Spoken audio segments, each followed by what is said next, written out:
Hey guys, it's John from John's DIY Playground. Today I'm going to show you how I winterize my camper and get it ready for winter. It's a Grand Design Imagine 2600 RB, and it's a 2016 model year, but it should be like most travel trailers.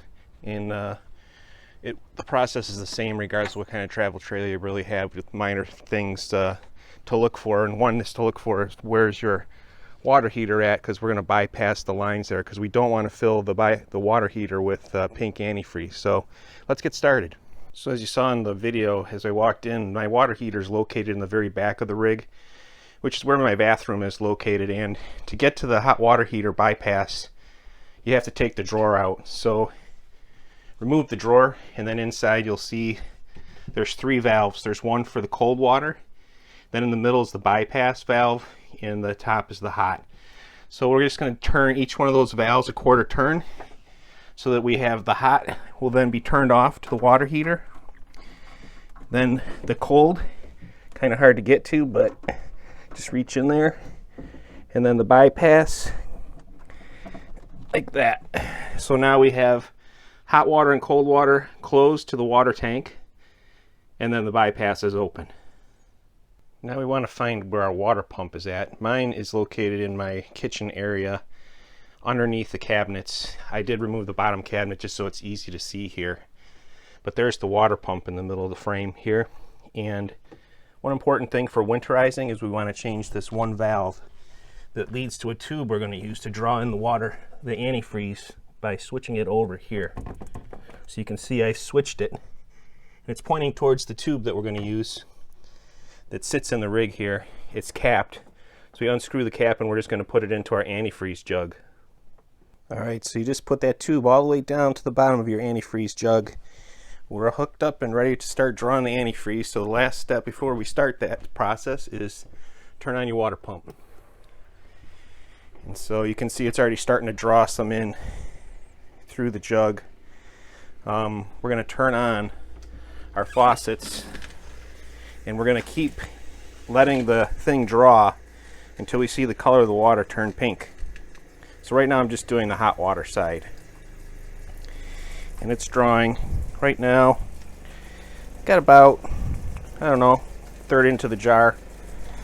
It's pumping. You can hear that pump's pretty loud. It's normally not this loud. It's actually, see now that it's drawing that foam, that's the pink stuff. So that one's done on the hot side. Now let's do the cold.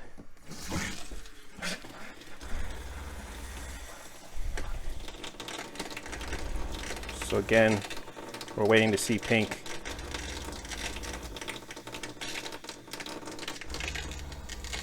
And there you have it. So now the kitchen sink is done. We can move over to the bathroom. Got to do these ones. That's already pink. Perfect. All right, cold side. Good. I had to get my hands free so I could bring the shower head down, because we don't want it spraying all over the tub. It could stain. So bring your shower head nozzle down close to your drain for the shower. And then, God, it's still hard to do one-handed, but I'll try. So there's the pink on the hot side. I wanted to tell you, have a thing of paper towels handy, because when you're done, you wipe up all the pink stuff, because it can stain your drains in your tubs and your sinks.